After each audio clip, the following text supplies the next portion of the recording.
This episode of DocTales is rated FYIA. We are talking about sex. If you have a problem with sex, please do not listen. If you contact Owen J.J. Stone with petty BS, he will rip into you. For the record, FYIA means fuck you in advance for those of you that have a problem with this content. For the rest of you, please enjoy. Yo, what up? It's your boy Owen J.J. Stone, aka O Doctor. I don't even know what day it is. I don't know what time it is, but I just rushed home through traffic because I got a phone call from somebody that I'm super excited about. You can find me on Twitter, Facebook, all that kind of stuff. If you got shekels, throw them to me on Patreon. I don't care. If you don't, if you're broke, that's great. Just subscribe on iTunes, that's free. Subscribe on YouTube, that's free. Pigeon Carrier, that's free. Do whatever you need to do, but just make sure that you support me in some way so that I feel like you love me the same way I love you. Now today, I have somebody on here that, you'll never really see me ever really get super excited, like blushy face about anything. But as a young man, when you have fantasies about things and you dream about a woman that you never think you're going to meet and or see, and she's out of your price range, out of your thought range, and all the things that happen. And then one day you grow up and you're really an older man, and then you meet this woman and she's such a lovely, awesome person. Oh, it makes your heart melt inside. And so today with me, I could tell you about the best ass in the business, because see, nowadays everybody pumping up the butt, putting all this stuff in there. This is like pre-fake booty, best ass in the business. So this is like legit. It has been stamped and approved for a time period that is resounded and understood. Best ass in the business. This is legit and this is real. Today with me is Nina Hartley. Say hi, Nina. Hi, Doctor. So first of all, how horrible is it for you to know that men blush over you when they see you? Like just the. It's so wonderful. I love it. It just makes me happy because it means that they understand that I like them as much as they like me. My joke is I would be with everybody but logistics. Logistics. And I got a shot. I couldn't be everywhere, so I sent the movies. And more importantly, I couldn't be everywhere because they would have arrested my ass for being with people underage. So, you know what? I sent the movies because I'm there in spirit. I really do want everyone.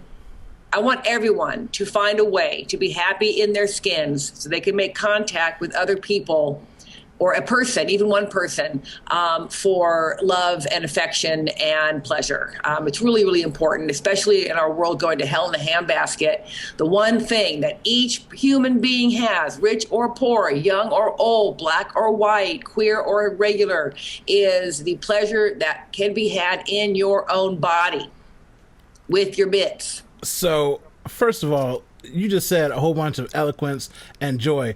Let me just side note this real quick, because we're not going to talk about any of the important stuff. This woman is a highly intelligent, highly classy. This woman is so in depth, you wouldn't understand. I'm going to link up the Young Turks interview where they ask her a whole myriad of things about her past and where she grew up and her family and her history and religion and life. And you're going to feel stupid about yourself when you watch it. But I'll link that up. We're not going to talk about any of that today because that's already been done. We're talking about boobs today? Yeah, we're talking about boobs today. So let me start off with one of the other things you said, which was underage. So you were my first VHS experience because my uncle left it in the player. It's the uncle. It's always the uncle. He left it in the player, and I forget. I don't know what movie I was going to watch because obviously when that comes on, you change your whole mindset and you forget. And I was like, what is this? And then I was like, oh, okay. So long story short about that, I could oh man, I don't know if I could tell people, but me and my neighbor, the girl that lived next door to me, she was like 3 years older than me. We watched you for like a week straight, trying to figure out like what's going on and because what's sex and all that kind of crazy stuff. Right. So my first experience with you is somebody left it in the player and forgot to take it, and so you were the first thing I ever saw. Doctor, that is so common. And, my brother, my uncle, my stepdad's like, yeah. Yeah, especially like when you're underage and, like at that point I'd already seen like magazines and stuff like that because I had an older brother and things like that, but I didn't know like that there was like video or like, yeah. I'm like, right. They're doing it and they don't have any clothes on. And what are they doing? And oh my gosh, yeah. It's one of those things where it's like, well, okay. That's cool. And again, as a boy, you don't really get the whole birds and the bees conversation. You don't. No, you don't really. And that's a whole other conversation. It's actually quite timely. The what really makes me sad, of course, in modern days is that, adult movies, which are designed just to be funny or to get you off, are being used by our undereducated young people for sex education, because our schools are so weak and our communities are so scared of the right wing. They will not insist that every young person receive age-appropriate, medically accurate, factually based sex education. And so people are looking at cartoons, because I like porn. I like making porn. It's fun. But the most important thing to think about for people you watching at home, we're putting your life against pornography life, pornography is a cartoon. Okay, if you just think of it, it's like watching WWE wrestling. It's cartoons. So don't think that your sex life is supposed to look like pornography. Don't think your sex life is supposed to be like pornography. A person's sex life is supposed to make them happy, keep them safe, and make connections, hopefully, with other people. That's an actual human person's sex life. The rest of it, I have sex on the moon. I have sex in the bottom of the ocean. I have sex with 50 gajillion guys at once in my mind, because in real life, sort of can't happen. So, yeah. That's interesting. I never thought of it like as a cartoon, but yeah, it's literally like Tom and Jerry. Like you can't bop a mouse over the head 50 million times and have them not die. It's just not realistic. So when you're sticking in a girl's ear, you can't just go up to a random girl and stick it in her ear and think she's going to love it. She's like, "What are you doing?" Right, and you also can't, and also most women do not start having orgasms within 10 seconds of being penetrated with an object. Well, just saying. I mean, it depends on who you're talking to. Yeah, when you're talking about what I'm talking about, With you, of course, doctor, always, of course, because you're a doctor. Yeah, it's the key thing that I've learned from a lot of women in my lifetime, the compliment that I get most is that I'm present. Yes. I said, what is that? Like, when I didn't know what that meant, but like 3 women said it, and I'm like, what do you mean? They're like, dudes don't pay attention to what's going on. Like, you're in the rhythm, and if I go a certain way, you'll keep going to get me there. Other guys just start going left and they're going right, and I was like, stay right. Yep, so good. So that's actually one of the nicest compliments that a woman can give a man, because a woman, it doesn't matter. It's not a woman worth your time in bed. A woman mature enough to actually want her in your bed, not someone who's interested in your wallet or your car or with this or whatever, but a lover, not a piece of ass, but a lover. Yeah. A female lover, she wants to feel recognized and seen. So when a woman says you're present, that means she's experiencing you in the room with her and she's liking it. Meaning I'm having a real experience. So if I go left, he goes left, because he's present enough to pay attention to my body language. And he's not so stuck up in his own head that he's just, I call it pussy fever. So as a person who owns a vulva, there are 3 ways to have it interacted with.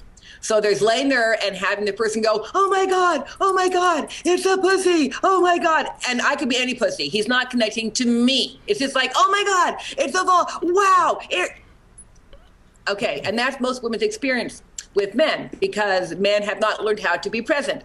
And then there is me teaching the guy, okay, here's this part, here's that part, and the guy's paying attention, but he doesn't know much. And then there's someone who goes back and forth. It's like ping pong or dancing or tennis. It's like, so good lovemaking. It's not about how big is your penis. It's about in the moment. Am I experiencing my partner here in the room with me? And that's what a woman wants. Yeah. She wants to have an experience that I connected with somebody. This is great. He actually paid attention. He kissed back. He didn't try to put it in my butt without talking about it. So anyway, of all the compliments you could have, to have 3 different women say that says a lot about you. So go you. Yay me, I go me all the time. So back to the other thing you said, I love talking to you because you talk like me. I rant and I go off on these tangents and you go off on these tangents, and we're like, I just love it. So I just always draw you back to education. I'm going to tell you a quick story because this is DocTales, where we tell stories. My friend had one of those situations where he caught his daughter with a boy's penis on the phone, and she had sent pictures of her boobs back to him, and she's 16, and he's like, well, what do I do? And I was like, well, At this point, you're kind of too late. Well, what do you do? What do you mean? You didn't talk to her about anything. She's already got sex on her brain, and so you should go talk to her about it and try to have a conversation with her. He's like, oh, that's her mom's job. And I'm like, you need to man up and do your job. He's like, well, what would you do? Now, mind you, my daughter's 9, but I'm raising a ninja. So let me tell you a brief story about sex with my daughter. First of all, she's 9. So next year, or when she turns 11, we're going to have a very extensive talk about sex. And when she gets to be probably like around 12, she's going to, once the doctor allows it, she's going to be on birth control. I will go to some of those doctor visits with her and her mom, just so I know what's going on and I can understand. And then, to her mother's chagrin, which I've already told her, I said, look, I've got a real simple rule about sex. You want to have sex? Have sex in my home. I don't care whatever you're doing, have sex in my home. And she's like, why would you tell her that and give her? I was like, look, because they're going to do it anyway. I don't want her doing it in the woods. I don't want her doing it in a car. And if a boy does something to her, she says stop or no, we got pit bulls here. We got security here. We got me here. We got sheets and evidence here. And he has to leave her home. Yes. She's not at his home. Yes. And so she doesn't get kicked. Kudos to you. Go Papa, because go Papa. I'm like, you don't understand. Like, he's like, oh man, that's crazy. You're not going to do that with your kid. I'm like, you're putting your child out in the wilderness to go have sex in Susie's basement and maybe walk home naked or something because somebody took her clothes, or all kinds of things could happen because they don't have any comfort zone. I was like, you have to explain to them and give them, especially when you have a female. I don't have a boy, so I don't really know, but I'm a boy. I got sisters. I used to be a girl, so first, go Papa. So yay you. There's a wonderful resource for you, Dad, called scarletine.com. Scarlet, like the color, EEN. So scarletine.com. And then this is a book that you should get. The Sex and Pleasure book. Good vibration. Guide to great. Carol Queen. And Shar, yeah. Shar. So this is a book that, if you have it, a friend of mine had a sex book for her daughter's now 23, but she was a single mom. And so she got the book and she left it in the bookshelf where her daughter could see it. And she said over the months it would move around the bookshelf. And so this book is one of those things that it's there. And then when she wants to take a look, she can take a look. It's super age appropriate. You'll get the book first and you'll find out, you'll see, okay, I'm going to keep this aside for a couple of years. But it's all about, there's great resources out there for parents who want to raise smart people when it comes to sex. So definitely when it comes to not just going to the doctor, but saying, you know what, here's what I would do if I had a kid. Sweetheart, sex is wonderful, lovely, all the things, all the alls. But I would recommend that before you get a person in bed with you, that you learn how to give yourself pleasure.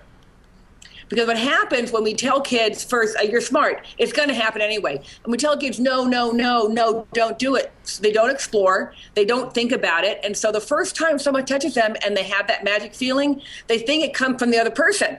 They don't know, they don't realize it's coming from them. It's their body. So if your daughter, when she gets interested in that kind of thing, to self-pleasuring, when she realizes my body does this. Yeah. It's not him. And then she doesn't fall in love with Marco because she thinks magic. Yeah, she thinks Marco is like the magic beanstalk and falls in love and cries herself to sleep. Exactly. So hopefully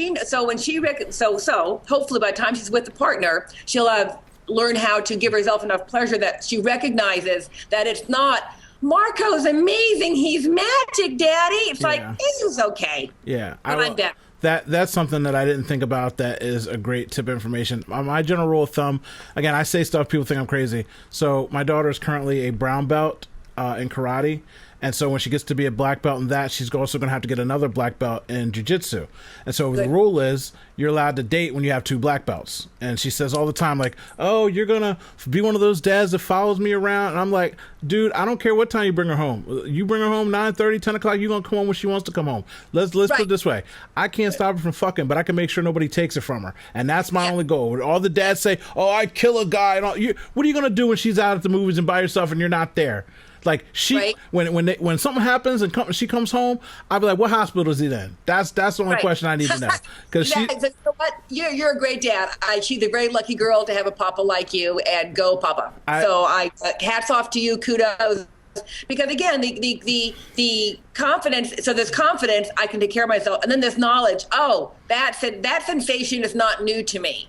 Yeah. You're not the magic. You're not the magic boy. That was a great point. I never even thought about that. That was something that wasn't in my repertoire. You're not a girl, and that's okay. Because if you were a girl, you wouldn't be you. No, I mean, and I pride myself very much on paying attention to women, knowing women. When I was in school, like all the way from like 3rd grade until like 7th grade, when it wasn't okay anymore, I sat at the girls' table, and all my guy friends were like, "Why are you sitting with all the girls?" And I'm like, "Cause they're girls. Why wouldn't you want to sit with the girls? Like, we like the girls. I was like, y'all talk about them. I'm over here sitting with them. So I know who likes who. I learned how to talk to women. And to them. Exactly. I figured out how to talk to women, what makes them happy, what they don't like.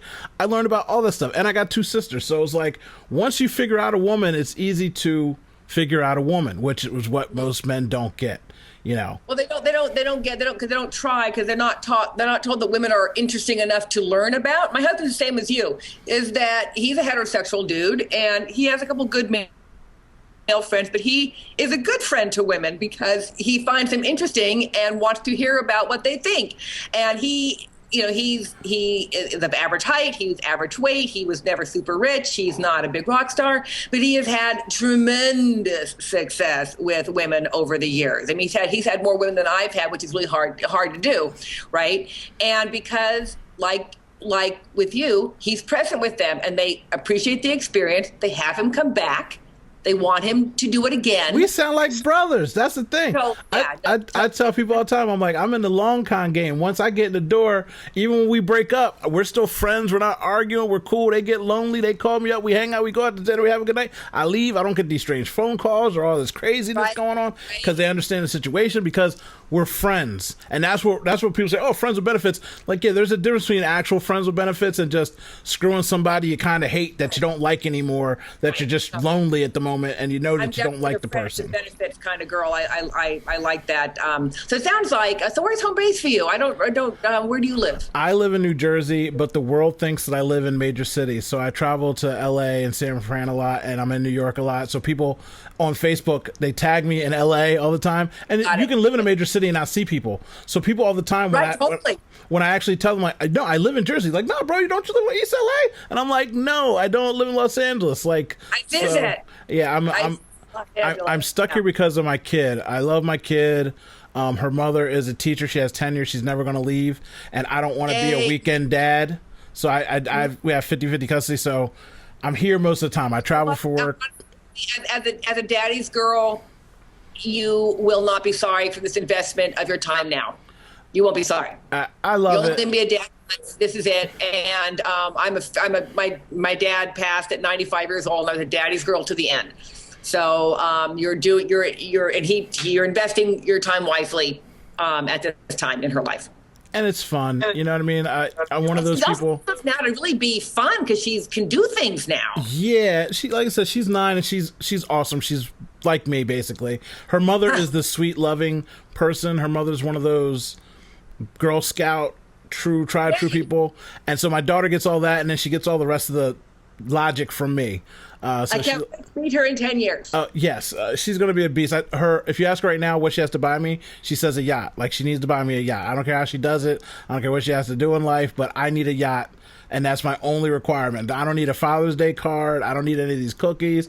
Daddy needs a yacht. It's very simple. Just whatever the minimum requirement is for a yacht. It doesn't even have to be a big one. You know what? You got to get a rowboat. Is what you got to get. I refuse. I need this yacht, and that's the bottom line. So what was the one thing I was going to ask you? When you were younger and all that good stuff, did you experience yourself before you experienced somebody else? Is that what got you going? I did. I grew up in the 60s and 70s in Berkeley, California. So it was a little magical piece of alien landscape. My parents were civil rights activists. I'm a third generation civil rights activist. My grandfather fought for the Scottsboro Boys in Alabama. My parents took me to plenty of marches, and growing up in my household, the heroes were Paul Robeson and Frederick Douglass and Malcolm and Martin. And so is also the time, the 60s and 70s was the time of the human potential movement and all this therapies. And at the time, it was a lot of therapy. And what kind of therapies in the 60s, Nina? Oh, my gosh, let's see. Bubbling around my youth in various permutations, bioenergetics, biofeedback, encounter therapy, group therapy, marriage counseling, Reichian therapy, EST, Scientology, Hare Krishna. What is EST? Gay rights movements, black rights movements, beginning of the environmental movements. EST is Earhart Seminar Training, EST, and it was the beginning. It was pre-Jerome Robbins, pre-Tony Robbins, but EST was a cult of personality that took money, got people together, and through really difficult weekends, forced people to break down their denial and break. Anyway, it said many people did get benefit from it. It did end up being, I think, also rather jokey. I think Earhart is still alive. He's got to be only in his 70s. He's not an old person. But the idea what I grew up with was casting about for ways to become happy and connected and more realized people. So I wasn't raised in religion, but I was raised in the idea, very Berkeley, very California, of finding yourself. You could make the life you wanted for yourself. And my parents were deeply into trying to save their marriage. I was a neglected youngest. My older siblings were out of the house, so I had a lot of time to myself. And so I was able to read whatever I wanted. And so it turned out that whatever I wanted happened to be books about sex. And when I got to be babysitting in my middle teenage years, that also included pornography. And turned out in the beginning of it, it's I liked it a lot. This was really awesome stuff. And there's also books, the 70s. So sensuous man, sensuous woman, everything you wanted to know about sex, but were afraid to ask, the joy of sex. And then a couple great books on art, erotic art of the West, erotic art of the masters. Rembrandt could make a really good dirty picture if you think about it. So I grew up in Berkeley, it's topless women and protesting and all the alls. And more important, also in this book was a wonderful book by Betty Dodson, Dodson, DodsonandRoss.com. Book, it's now called Sex for One, but in the 70s, this book was called Liberating Masturbation. What? Say what? And Betty is 87. She's a radical woman. She was a sex person in the 60s, but it was really difficult for women to do it. So she is the first person our bodies, ourselves, and all the alls. So all this stuff in the air, and you could pick and choose parts of it that worked for you. And I didn't have the words then. I knew I was bisexual and exhibitionistic and voyeuristic. I now know I'm a queer poly person, but I didn't have those words then. But I knew I wasn't like other kids. Yeah. I never dreamt of him. I never played wedding. My Barbies would have orgies. I never dreamt of a single partner. I always dreamt of multiple partners before, even though I knew that wasn't what you're supposed to want. But I wanted it. But I knew you weren't supposed to, but I did. So I grew up my parents were not sexually liberated because of their age category. They're just older people, but they tried. They tried their damnedest, and it didn't quite work for them. And so all my other siblings are very conventional. I'm the weird one in the family. And I'm so grateful that my parents I'm so grateful for growing up in Berkeley, California, because if I'd been raised in a more religious household, maybe I would have been kicked out. Maybe I'd have a lot of guilt or shame. Maybe I would be thrice divorced. Maybe I'd be a repressed bitch, finger poking people. I don't know what I would have done. I don't know what would have happened. So I'm very grateful that I grew up and when I did, because I recognized early on that I got to choose the life that was best for me. Which is a weird thing. Which is for me, essentially non-traditional life. So I'm the only one in my family who didn't have kids. I have 8 nieces and nephews. I have 8 great nieces and nephews. I love being an auntie. I never wanted to be a mom because the 70s said you could choose to be a mom or not. Radical. Whoa, what? Because up until then, of course you had kids, right? Yeah, you had to have kids. It wasn't. It was a prerequisite. If you didn't want kids, what kind of bad woman were you? And so. I had access to a lot of information. I had a lot of freedom, And I didn't do anything about it till I was 18. I read a lot of books. I snuck into a porno movie once when I was 17 because it was still a theater era. But I didn't actually do something with a boy or a girl until I was graduated high school. You were such a good girl. The idea of being alone with a stranger was like, you know, because I had no socials. I had on paper, I had a lot of information. So I knew a lot. Yeah. It was all learning. I had no my social skill set sucked. I was a nerd. I was a completely bookish nerd. I didn't know how to actually negotiate. You know, I'd like to do this. What do you want to do? Conversation. I was the exact opposite. That video that I told you about and that neighbor that was 13 and I was 8, for a month all summer, I was shooting blanks and we were trying to emulate the videos. And then by the end of the summer, it happened. I thought it was broken. I ran out. I ran home. I was like, what is going on? Like, oh, my God, you know. And whenever I tell somebody that, they always say, oh, and, you know, you might want to go see a doctor. It sounds like you were sexually molested. I'm like, she was 13. I was 8. She was the neighbor girl. Like, I knew her for like 3 years. Like, it wasn't like she preyed on me. I took the tape to her, and she just happened to be sitting at home all day by herself while her mom was at work. And we were just practicing. You do not need therapy. I know I don't need therapy. 20. She was 20. No, and do you know what the crazy thing was about that whole experience? Remember, you can see the pattern of things. I told you I sat with girls at lunch. So when you're 8 and you get to play with a girl, and then you go back to school, you think to yourself, other girls are going to want to play. And I'm sitting there waiting for somebody to want to do something, and nobody was doing anything. No, but that's my point. Nobody's even talking about it. So from until I was 8 until even 13, I couldn't even have a conversation with anybody else. Nobody's talking about it. I'm just because I didn't bring it up. I didn't push on anybody. Again, you're a smart boy. Yeah, again, that's why I know I'm not broken inside, because I wasn't trying to pervert someone else with my experience. I just knew, like, well, if nobody else is talking about it, then, okay.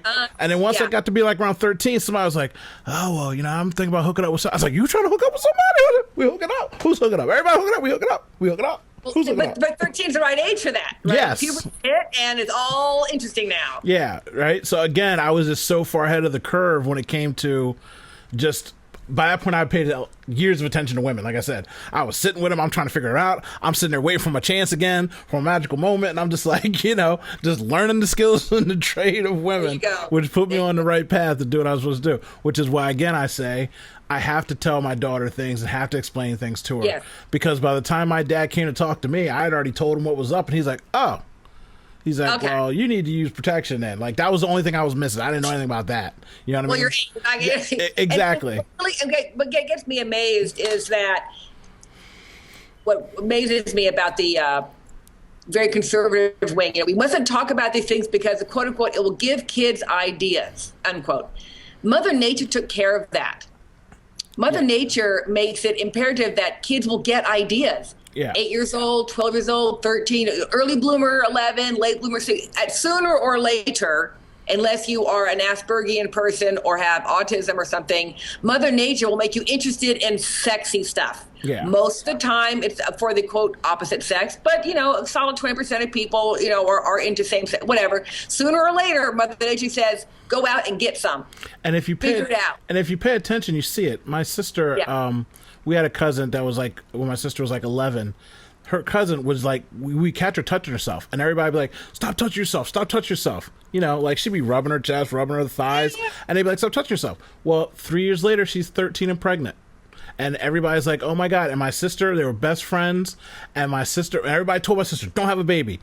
She waited till she was a senior year. 2 weeks after she graduated senior year, she had her first baby, had 4 more kids every year after that. Because in her mind, she saw her having a kid, and if it wasn't for somebody beating in her brain not to have a kid, she actually did well to hold off till end of high school.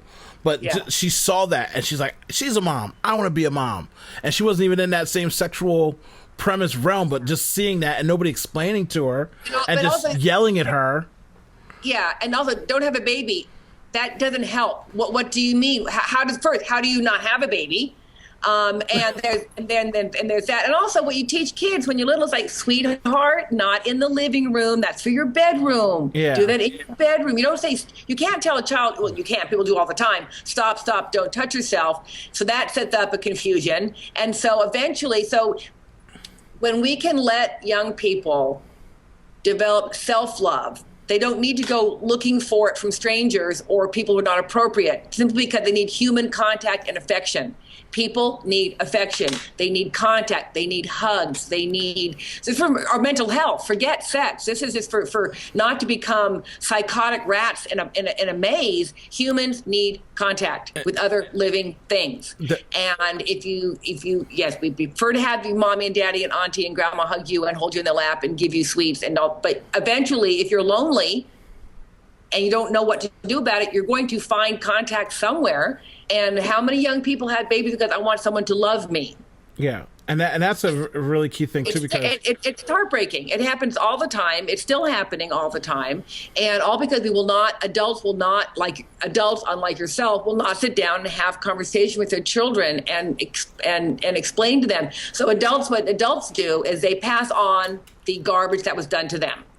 The shaming, the ignorance, the rejection, the distaste. And so the child thinks something's wrong with me. And the first time someone over here says, no, you're fine. They don't know they're being predated, if that's what's happening. If it's the same age person that's not predating, that's just lonely kids trying to get on. So it's really messed up, and it goes on generation after generation. So you are breaking whatever cycle's going on with you because you're raising an aware daughter. Yeah. Go, Papa. And it's one of those things where people don't understand. Like my dad, my grandmother had 11 children, and all the boys weren't allowed to hug my grandfather. And so when I got older, like there was a time period where my dad was like kind of standoffish, and I was like, "What are you doing?" He's like, "I'm sorry." He's like, I know better. Like, don't worry about it. And every once in a while, he catches himself like shunning me off of him. And like we were like best friends. So like I got pictures like laying up and hugging up on my dad. People like, "Oh, that's strange." I was like, "He's my fucking dad. Like I love the dude. Like he's my dad. Like if I'm leaning or laying up against my dad, that's not a big deal." And the perception people have is another reason why I do stuff with a lot of kids. Like, you know, my daughter has a lot of friends. All of her friends, any kid that I'm around, my nieces, nephew, anybody's kids, the first thing they do when they see me is give me a hug and tell me about their day. Boys, the girls, I always get a hug. And my one friend's like, he's like, "Why do you always hug all these kids?" I was like, because a lot of parents don't give the kids attention. And I know in my heart that I'm not a pervert. And I want those kids to have an option in case they want to go talk to somebody. When they grow up, they're going to know that I always been there for them. I always show them love. You know what I mean? And they're going to say, "Oh, well, let me try and talk to him." And I want to be that person because I know the kind of person I am. So whether it's Jordan or Juliana or Adam or Lisa, like, "Hey, what's up, guys?" And they come to give me a hug. "How you doing?" I throw them on the couch, you know what I mean? Kick them across the floor or something. But I always make sure I give them that attention because I want them to have positive reinforcement from an adult of somebody that's not their parents that love them and are looking out for them.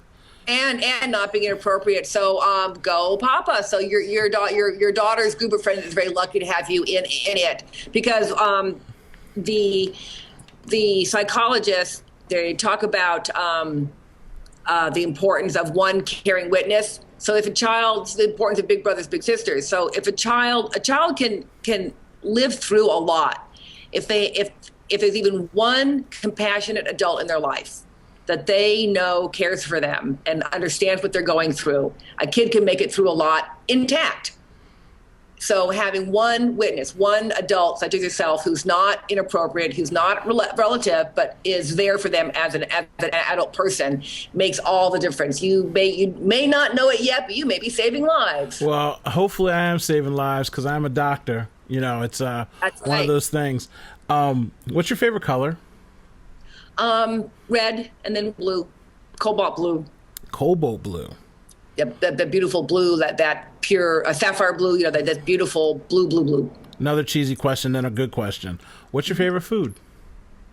Oh, wow.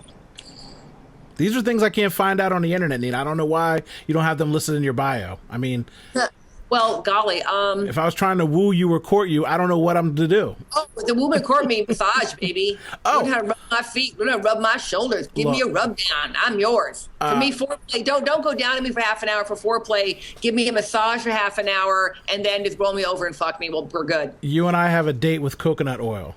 Oh, stop! I am amazing. Again, look, I got to use. See, I'm a big guy, so I got to use all the tricks to my ability. Oh, no. My massage skills are legendary. Oh, well, then again, you know what? That might just be a fair exchange. That might be a fair exchange. No, I'm a massage junkie. I'm out for it. I like good 70% dark chocolate. I like a really good cup of coffee. Golly, a favorite food, chocolate, but not any. I'm a chocolate snob, so it can't be any old chocolate. Dinner food. Give me a dinner food or breakfast food. Oh, dinner food. I like lobster, but not red lobster. I like real lobster. I like good bacon.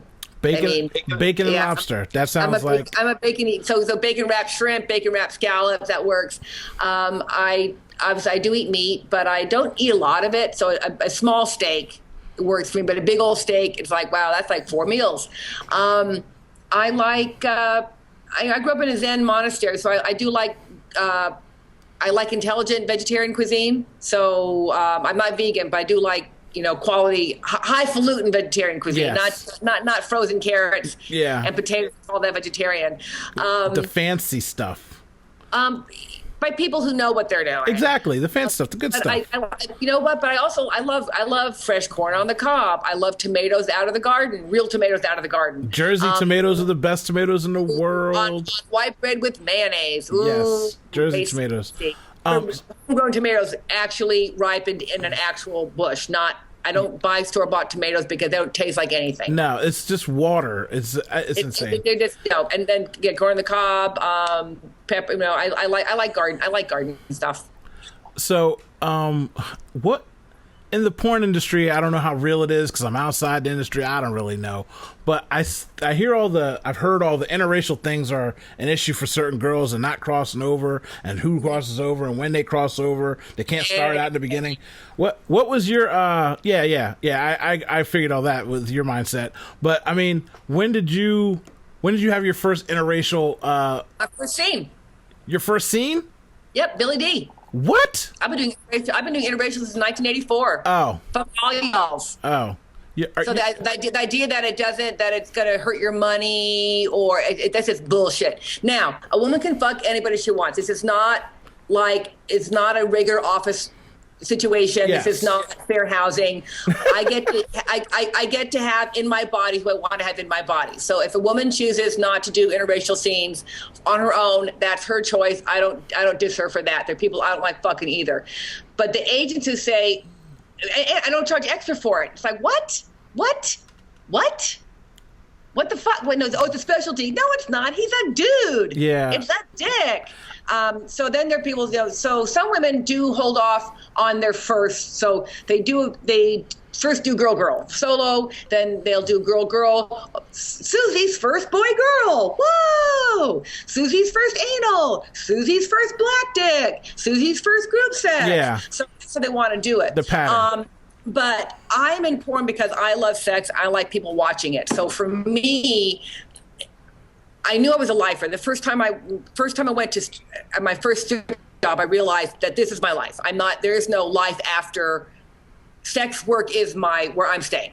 So for me, this is not a section of my life or a period in my life that I'm good. So even if I stop fucking on camera, it'll still be sex education until I'm dead. It'll still be helping other people fuck until I'm dead because that's my thing. So some women come into the business and they're more calculated about it. They're not. They say, okay, I can use my body and my talents and my willingness to be sexual on camera for a financial gain or a career. I'm here. I made a career because I like fucking. But I like fucking anyway, and I'm an exhibitionistic anyway. So the money didn't make it. The money didn't make it okay for me to make movies. When you do something you love, it's no longer a job. Yes and no. I mean, unless you paid me, I'm not going to go fuck you on a hay bale on a stable on Tuesday morning at 10 o'clock. That's a job. Yes. I prefer fucking in bed, personally speaking, because comfort. So the agencies that scare women away from doing interracial because somehow it's going to hurt their money, I just want to smack them. And that's very upsetting. It has never in any way affected my money. I have a 32-year career and I've been fucking black men all along. Yeah. And I've done my share of silly, stupid scenes with the fake. I mean, yes. So speaking of interracial porn, shall we, is it a surprise to you to know that the place in the country that has the highest viewership of interracial porn is below the Mason-Dixon line? Yeah. Get out of town. No, really? Yeah. Oh my gosh. So and I've lost some fans over it, and I want to lose those fans, because if I can make a cracker unhappy, I will make a cracker unhappy. We cannot separate the images of sex that we have on camera from politics. And obviously, when we talk about interracial porn, it always means African American man, white female. Yeah. It never means a white dude and a black chick. It never means a South Asian chick and a white dude. No, it's always. I've had that conversation with people and they don't get it. They're like, "What's the difference?" I'm like, "There's a huge difference." Slavery. I'm sorry. Yeah, I'm like, it shouldn't be called interracial. It should be called black guy, white chick. Like, interracial. Interracial truly is. First, of course, race is a construction. There is no race. Yeah. If any humans, we're all the same species. Any human can breed with any other human of the opposite gender and have offspring that are not infertile. Therefore, we're not making mules here. Yeah. So you have a black person, white person. They're going to have a child who will also go on to have children and not be sterile. So there's all that. There's all that bullshit. But we cannot ever. We live in America. We cannot ever detach race and sex. Black women are more sexual. They're more animalistic. Black men have big dicks and want to fuck all the white women because and white women are either fascinated by the black penis or terrified of the black penis, and blah, blah. And so in cuckold movies, it's always, for cuckolding, it's always a white cuck and a black bull. Yeah. The fact that they even call it's like, whoa, what? Like, you should just simplify the term. You're trying to guise it in this mask of what it's not, and it's always the same. Like, when anybody goes to porn sites and just search it, every single essence comes up that way. Big black dick and the husband and his wife, and she's like, "Oh my God, it's so big. I never thought that I would." And then it's the same pattern of crap over and over again. And the going back to the cartoon analogy. So people can fantasize whatever they want, and so that's why whenever I do scenes with black men, I never mention color. It's your beautiful cock, your big cock, your hard cock. It's never your big black cock. Is like sort of obvious. Yeah, I can see it. Get out of town, right? And it's such a deep stereotype in things. There was a girl that, again, I played a long game. I've gone out with this girl 7 or 8 times. Yep. And we always had a great time. And every time at the end of the night, it turned into this, we were hooking up and then it would just end. And then finally, I'm just like, what is it? Is it because you're Jewish and I'm not Jewish? Is it a religious thing? Like, what's going on? Like, why aren't we? The black men go back to the 60s. And that's what I'm saying. I was like, what is it? And she's like, honestly, I just don't. I never had sex with a black guy. I just don't want to deal with a big penis. And I'm like, oh, I got a regular average size penis, baby. It ain't. Oh, you thought it was? Nah, we in all packet. It's like I got a normal. Like, it's not even too girthy. Like, it's like an average. Like, I'm pushing like 7.5 at my max. Like, I'm just normal. Like, it's just, it ain't 13. It ain't no arm. Like, and she was like, oh, and I'm like, yeah. Is that why we know? She's like, yeah. And I'm like, oh my God, I've been wasting all this time. Yeah. Did you ever get to it? Yeah. Nice. It worked out.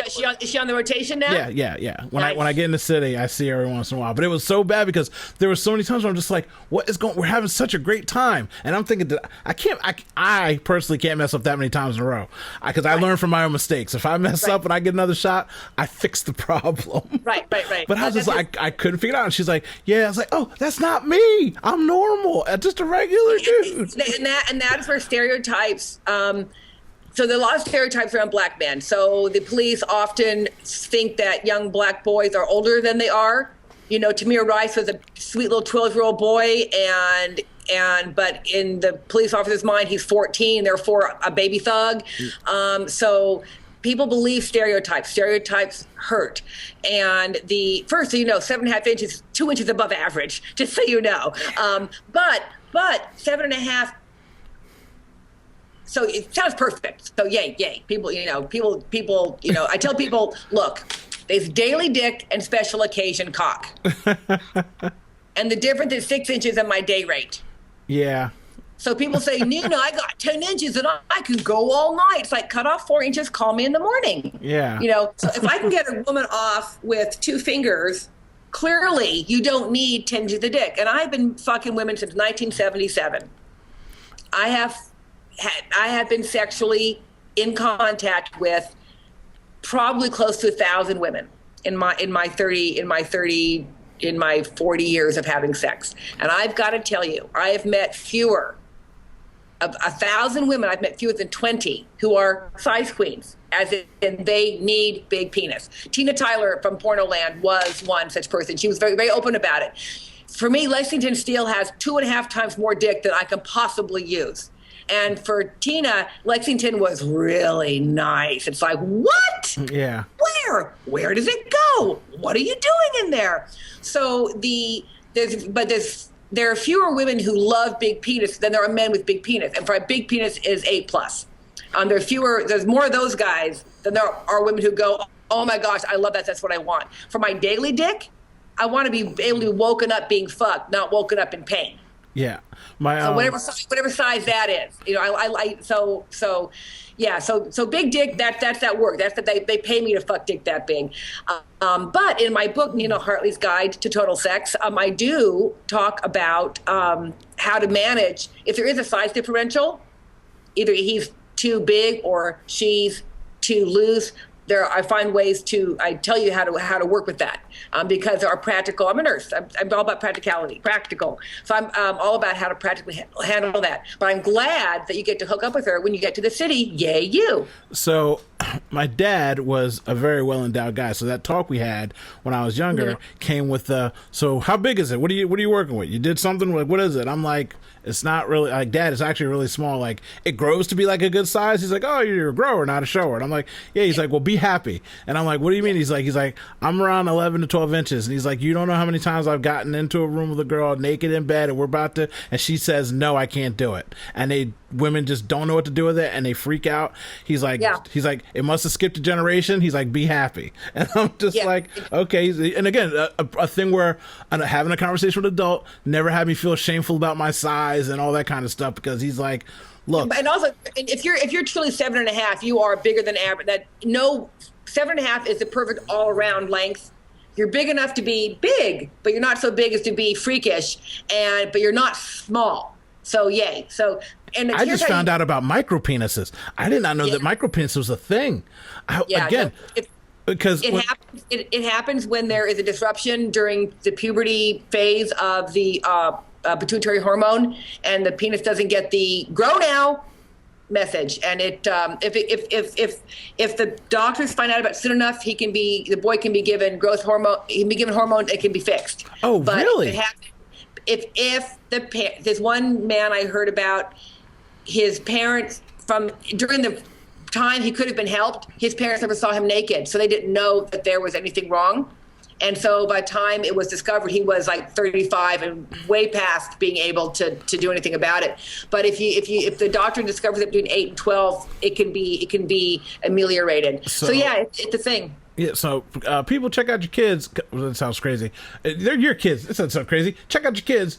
Make sure they don't have it, because they might be embarrassed for us. Again, I'm a grower, not a shower. So somebody was saying something to me, and I was like, do I have a micro penis? She's like, no, yours grows. Like, yours gets bigger. She's like, I'm talking about like fully. And I'm like, no way. And she's like, Google it. And we Googled it, and I'm like, yeah. Woo, that's crazy. And again, they're all kinds of, once you start going down the sexual education wormhole, there's so much weird stuff out there. It's crazy. And then there doesn't sound real. I know. Then there are people who are born. They have a vagina, but they don't have a uterus or ovaries, because they can't get pregnant. Obviously, they look female, but they show XY, and they tend to have amazingly beautiful complexions without getting acne. So, but they also cannot get. They're not women and they're not men. And I saw stories about that. I saw a sports story actually where I don't even know what to call it. I guess. I think he identified as a boy, but he looked like a girl. But it was like that. And I think it's called androgen insensitivity syndrome. So it said it's a fascinating subspecialty of medicine in the endocrinology world of things. So all the hormones and stuff. It's crazy, especially right now. Like when we're living in the you can't use the bathroom and this and that. And I'm like more Republicans are molested and had sex in the bathroom than a transgender person has. Like how many politicians get caught in the bathroom sucking dick out of a hole or something? You know what I mean? Are the ones who are in danger. And also, honestly, if you're talking about a trans girl, girls use stalls. They go to the stall, they close the door. They don't pee in front of other people. It's, boys have to do that, which I think is really sort of rude, not letting boys have privacy to pee, because not every boy can do that. Hello. And that's something people don't really get. Like I was saying something to somebody. I was like, well, my daughter was a kid and I had to take her to the male bathroom. I wasn't worried about somebody coming in and raping her in the bathroom. Like she was with me. I had to watch her. What am I supposed to do? When she got older, I sent her in the bathroom. Guess what? She goes in the bathroom. She comes out. Like, it's not like there's this whole, she's been in the bathroom for 3 hours screaming for help and nobody's coming to help her. You're standing right there at the door. Like, it's just so, I'm like, where are these perversions of stories, this imaginative, like, what's going to happen are you coming up with? Like, my goodness, they're children and they're people. And again, like you said, they're more victims than anybody else. They know what it's like to be a tortured soul and feel different and have somebody be on their back or watching them. Like, come on. Like, it's just a bathroom. Can we go to the bathroom? Yeah, I know. We have to. We're coming up to the end of the hour. We're gonna have to do this again, Doctor. We will. Oh, it is. It's 53 minutes. See, that's what happens when we're having fun. I know. You can find me on Twitter at NinaLand, like Disneyland only NinaLand. I'm not on Instagram. I have a not safe for work site, Nina.com, and you can buy my not safe for work clips at Clips for Sale, Slam Dog Studios, and I'm one of the people in the Slam Dog Studios. And make sure you check out it's Nina.com. I'm going to link up all her stuff and her books. Not safe for work. Don't look at it at work. No, not work. I mean, I'm going to have to put a little thing on this podcast. So but I do have an almost safe for work. I have a mom approved vlog out there. If you do a search for Tuesdays with Nina, you see a bunch of talking heads with me in this chair with this background, fully dressed, talking about sex. People send in real questions and I answered them. So I'm not nude. I barely swear. No sex toys fly across the screen. Tuesdays with Nina. I call them mom approved, because if you want your mom to like, who's Nina Hartley? Let's start here. Yeah, okay? Let's with the basics. If you can handle this, we can upgrade you. Because I don't wear makeup in the Tuesdays with Nina, so I'm really regular looking, and so I try to put the women at ease, because the secret I want to tell you, of course you're not doing threesomes. When I meet couples, the secret is I always flirt with the woman, because first, I like women, and secondly, I can find something authentic to compliment her on. Her smile, her jewelry, her hair, her shoes, something.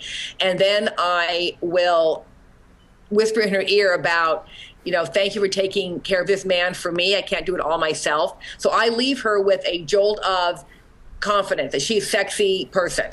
If I flirt with him, there's going to be a fight. Yeah. If I flirt with her, there's going to be sex. Yeah, exactly.